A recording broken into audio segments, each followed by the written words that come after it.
town of South Park, Colorado is protesting against the president.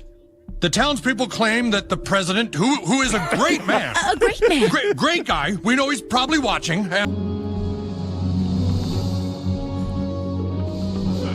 Donald Trump is put his...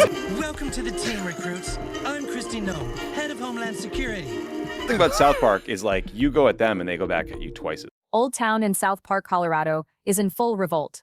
The townspeople are fed up with the president, calling him a great man, a great guy, but the sarcasm cuts deep. They know he's watching, and their protest is aimed directly at him. The stage is set for a rebellion, not just against one politician, but against a whole system. This is the kind of grassroots fury South Park is known for. Sharp, relentless, and without apology. Enter Kristi Noem. It's so bad for him, it's hard for him to respond. Head of Homeland Security, greeting recruits with a fake smile as if everything is normal. But the reality is far from it. South Park isn't holding back. When provoked, they strike twice as hard. Their scorched earth approach to satire has no mercy. The latest season didn't just poke fun at politicians, it obliterated their egos, exposing the corruption and absurdity of power like never before. Donald Trump, Kristi Noem, and everyone else in Washington found themselves under South Park's crosshairs, their flaws amplified and mocked without restraint. The bread and listen. I didn't want to come back and be in the school, but I had to because it was part of a lawsuit and the agreement with Paramount. Season 27 detonated like a political bombshell. The premiere episode, Sermon on the Mount, set the tone immediately. Gone were the days of soft jabs. This was a deliberate campaign to humiliate the political elite. Trump's second term was portrayed as an embarrassing spectacle, a circus where vanity and ego ruled supreme.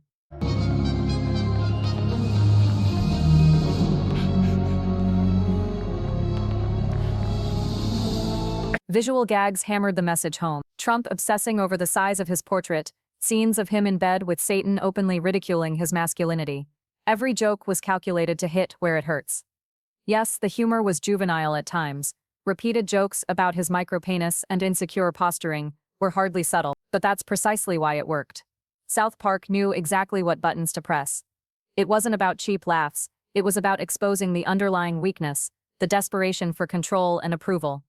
This season didn't just mock individuals, it criticized systemic issues. South Park is something that has been fun and making fun of people for, I don't know how many years, 20 years.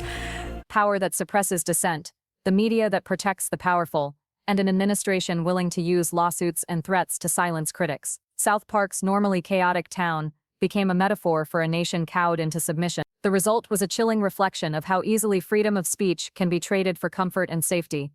And it wasn't just satire for satire's sake. The writing pulled from real-world tension. Paramount's $1.5 billion deal with South Park. And so I think they won't have a problem supporting them. Right. And it, as he said, #1 show on streaming. I mean, it'd be pretty hard to find an excuse to get rid of that one, even if you were looking for it. But that merger did just close today, right? And it's it's gotten so much attention because of all this, right? It took a whole lot to actually get to where we are right. Finalized amid lawsuits involving Trump and media mergers, loomed large behind the scenes. The show's message was unmistakable. They were willing to burn bridges and risk everything to make a point. Fans, critics, and networks alike took notice. This wasn't just entertainment. It was a bold statement, a warning and a protest rolled into one. It's no surprise people are calling this season a cultural grenade. Every episode exploded with razor-sharp humor aimed at politics, corporate greed, and media manipulation. South Park didn't pick sides. They tore them all apart. The satire wasn't just aimed at conservatives or liberals, but at the entire power structure that thrives on outrage and hypocrisy. Even the show's meta-commentary added to its impact. Cartman's deadpan "woke is dead" wasn't just a punchline. It was Matt and Trey winking at the audience, reminding us how quickly the pendulum swings in culture wars. PC Principal, once the poster child for political correctness, now advocating for Christianity in schools, symbolized how absurd ideological battles can become. And then there's the genius twist. Satan himself is introduced as Trump's confidant. The pairing of two larger-than-life egos sent the message that the line between political power and demonic excess is razor-thin. It's satire at its darkest and most entertaining. The episode got a nut, took things even further, going after controversial figures like Governor Kristi Noem and other influencers, blending absurdity with scathing commentary. They mocked influencers, screaming about patriotism, while hawking overpriced products. They didn't spare tech giants like Tim Cook either, reducing billionaires to punchlines while exposing their disconnect from everyday people. In South Park's world, no one is off limit. Every joke, every character, every storyline is designed to strip away pretenses and reveal the raw, uncomfortable truths hiding beneath polished facades. The humor is savage, but it's also purposeful. It's a cultural reckoning disguised as comedy. With each episode, South Park challenges audiences to confront their own complicity. It dares viewers to laugh at the absurdity of power and hypocrisy. It's funny because this is it's so bad for him. It's hard for him to respond to. Right? How about just you want to talk or you want to watch a show together?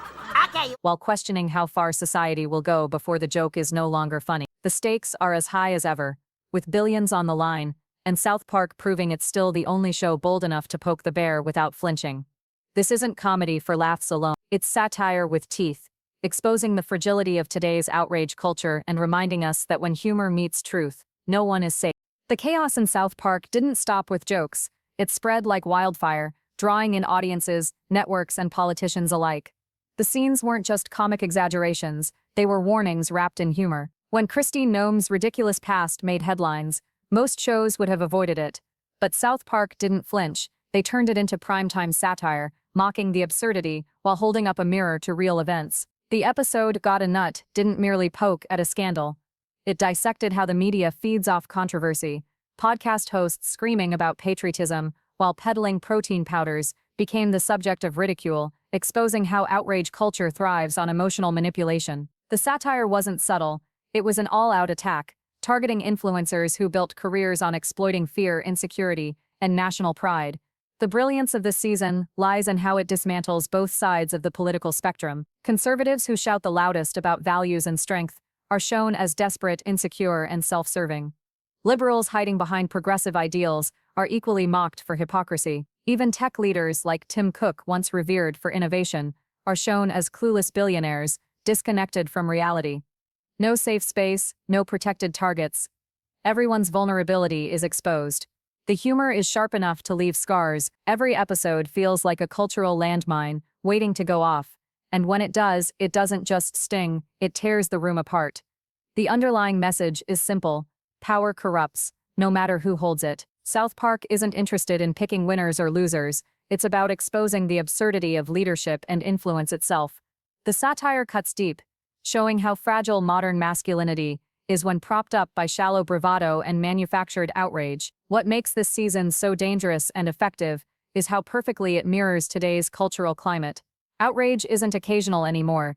It's the status quo. Social media platforms amplify every slight and spin every story into a viral crisis. Twitter fights, trending hashtags, cancel culture, they've become part of everyday discourse. South Park taps into this energy, pushing the boundaries until something inevitably breaks. The humor is calculated, but it doesn't feel forced. It's a controlled demolition, carefully crafted to push buttons while exposing uncomfortable truths. Matt and Trey have always been fearless, but now their satire feels even more cutting, because it's rooted in reality, rather than abstract parody. Behind the scenes, South Park's team is well aware of the risks. Paramount's billion-dollar deal looms large, and lawsuits involving mergers, media giants, and political figures complicate every decision. But the creators embrace it. They know this is their moment to redefine satire for an era where outrage is currency, and celebrity power dictates the conversation. Fans have noticed too. Hashtags supporting victims and calling out corporate greed trend with every episode. Online communities dissect every frame, praise the writing, and share clips faster than ever before. Even critics admit that the show's meta-commentary, Cartman's deadpan dismissal of woke culture or PC principles role reversal, has made the satire sharper than ever. Meanwhile, political leaders are watching nervously. The jokes aren't just about Trump's physical insecurities or vanity.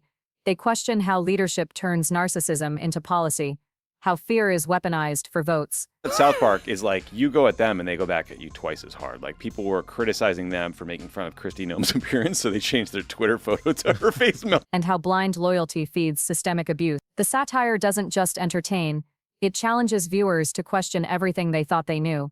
This season's brilliance isn't just in how outrageous it is, but how calculated. Every joke lands with precision. Every plot twist builds toward a larger commentary on society's collective madness. The humor is not random chaos, but targeted strikes aimed at the foundations of power and privilege. Like a meta point that's interesting, there's just like pop culture is turning on Trump. And it's not like the Colbert liberal comedy space. It's South Park, which love them or hate them, like they hammer everything. They are fearless, these guys. I love it. Well, I mean, to be like that good and successful for so long. Well, I mean, Even the portrayal of Satan with Trump is more than shock humor. It's a metaphor. By pairing two egos obsessed with dominance and image, South Park suggests that political power and demonic self-interest are more alike than we admit. It's absurd, but it also hits too close to home.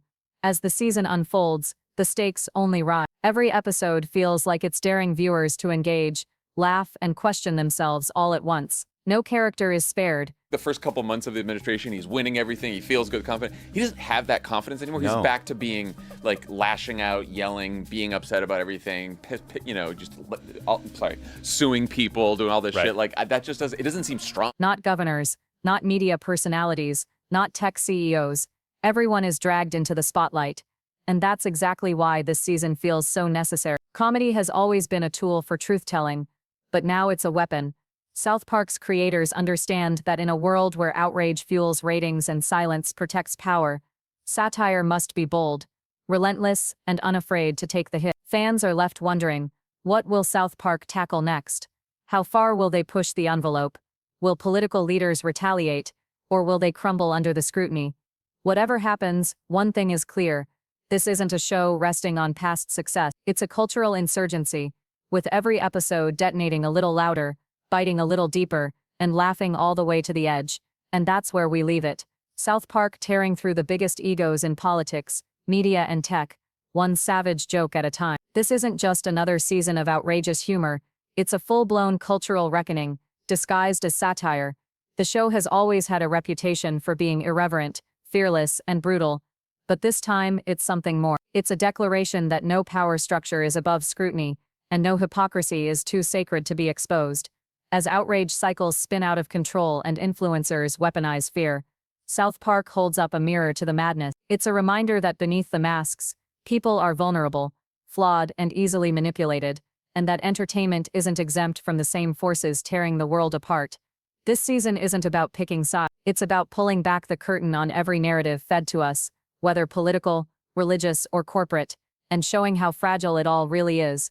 From Trump's vanity to tech moguls' hollow promises, nothing is left untouched. South Park doesn't ask for sympathy, and it doesn't offer solutions. It offers discomfort, laughter, and a wake-up call. For fans and critics alike, this season is a turning point. The lines between satire and reality blur, and every joke feels like a challenge. Are you willing to laugh at the truth, or will you look away? That's the brilliance of what Matt and Trey have crafted. It's not just comedy, it's a reckoning. So buckle up, because this isn't just entertainment. It's a reminder that when humor cuts deep enough, it doesn't just entertain, it transforms. And in the world of South Park, that's exactly the point. Stay tuned, the chaos is far from over.